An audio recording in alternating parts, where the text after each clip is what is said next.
Hello, ladies and gentlemen.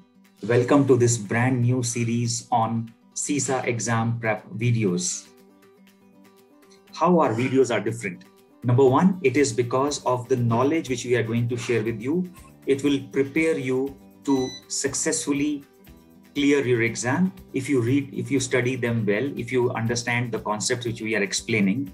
Secondly, we are going to share the practical experience and the learnings we are carrying from that for almost 2 decades of implementing these knowledge, this CISA related knowledge, the IT audit knowledge into our real life. So these are the two unique things you will learn using the videos which we have prepared for you. So with that, let's do the context setting. An important point which, as part of the context I want to share is all these videos, they are based on the latest year 2021 CISA review manual. So you don't need to worry about any new concept. Everything we have covered. And you may already be aware that the exam, CISA exam, comprises of 150 multiple choice questions, and they come from 5 different domains. What are those 5 domains? First one is information systems auditing process. This is the foundational domain, and we will start with this one.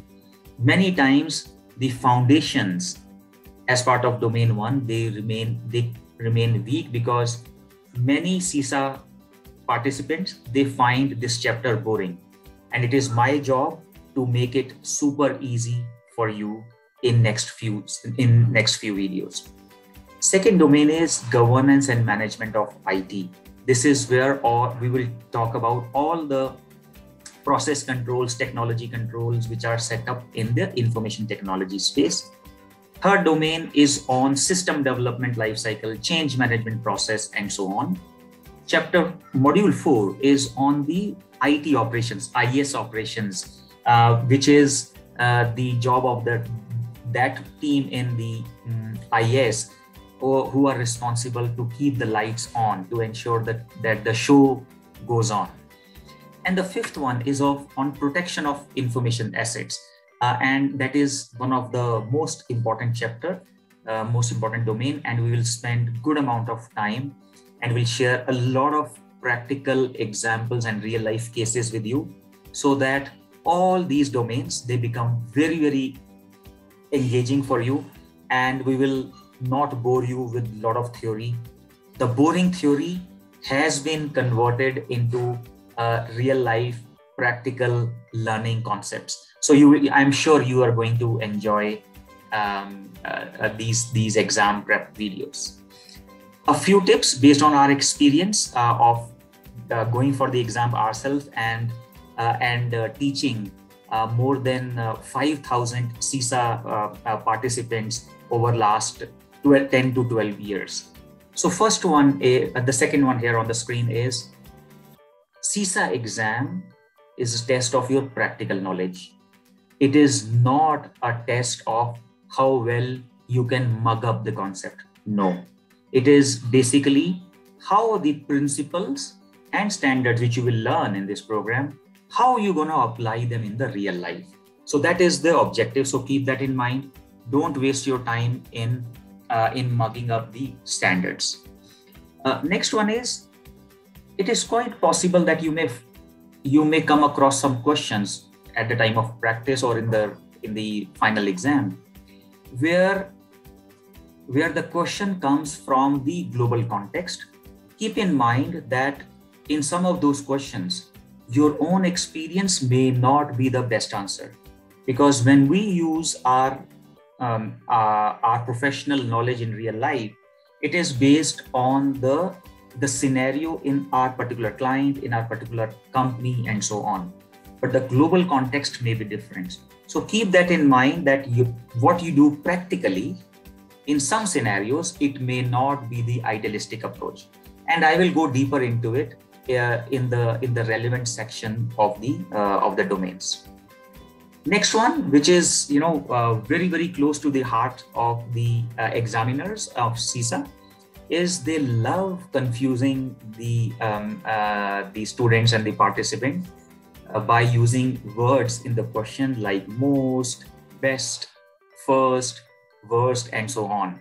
So you may find that while attempting a question, you may find all the 4 options seems right.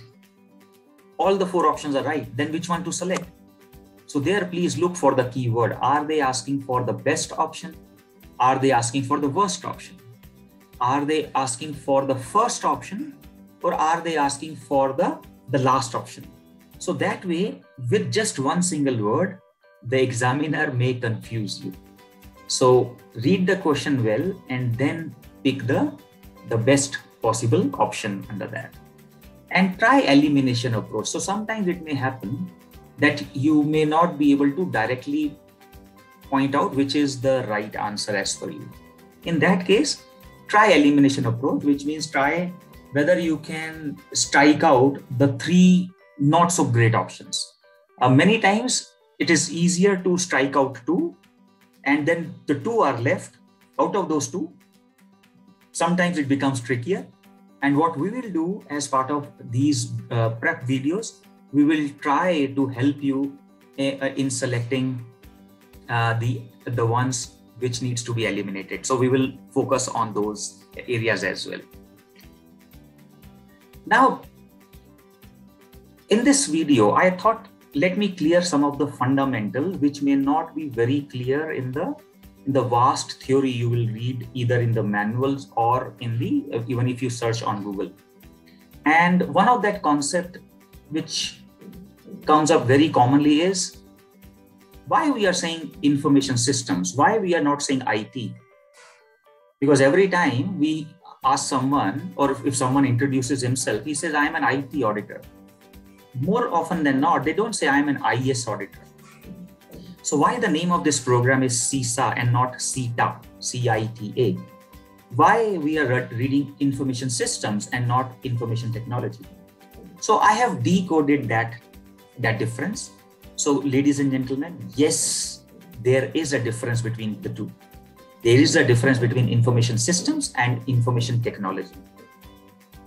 How I have simplified it, here it goes. You will not find this simplistic definition in your books, in your manual. And please remember it for your life. Information systems is combination of 3: people, process, and technology. And why we are combining those? We are combining those to either collect information or data, or to process information, or to store information, or to distribute information. So if we use PPT either to collect, or if we use PPT to process, or we use PPT to store or distribute information, then this entire setup is called information systems. And if you have noticed, E, which is information technology, is only one of the 3 components which make up information systems. I will repeat. T, which is information technology, is only one of the 3 components which make up information systems. And hence, ladies and gentlemen, you can say that IT is a subset of information systems. So please remember this difference, because you may get a question on this either in the exam, or this will go a long way in demystifying some of these concepts in your real life. Now, if that is how we define or differentiate information systems, then what is information systems audit? What all is included in it? I have summarized that into 3 bullet points for you. Only 3 bullet points. If you remember this, it will really help you in your entire professional life. So the way I have summarized it, and it is consistent with your manual as well, but you will not find it this way in the manual. There are 3 objectives for IES audit. Objective number 1 is to see whether the way information systems have been implemented in your company, whether they are in compliance with the applicable laws and regulations. For example, in India, all the IT systems, IS systems, they have to comply with Information Technology Act. Similarly, almost every country, they have defined their own information system laws. So the responsibility of the companies is to ensure that they are complying with the law of land. And auditors, we as auditors, our job is to see whether the whether the systems, they are complying with the law of land. So we check. Management implements, we check. So that is objective 1 of IS audit. Objective 2 is to see whether the efficiency and effectiveness targets are met. What does that mean? See, all the IT systems, they are not implemented only for compliance with law. There are some whose purpose is that, but majority of the systems, they are implemented to bring competitive advantage to the company. How those systems and processes can make your company better than your competitor. So when an investment is made in a system, a cost benefit analysis is prepared. That if we implement X crores of rupees in the system, how much value it will bring, competitive edge it will bring to us versus competitor. So the second objective of this audit is to see whether those systems and processes, they are actually meeting those targets which were set at the time of feasibility study of these systems. So that is objective number 2.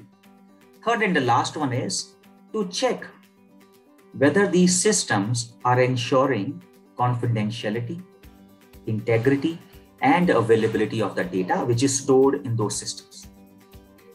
Ladies and gentlemen, you are going to hear these 3 words, confidentiality, integrity, and availability, numerous number of times in your CISA journey, because CIA, it is one of the backbone of information systems audit. So, and we'll go deeper, much deeper into what each of these 3 means and how you're gonna check whether the new system is meeting the requirements of confidentiality, integrity, and availability. So with that, ladies and gentlemen, we come to the end of this first introductory video on this brand new program from our side. And very soon we'll see you in the next video. Thank you.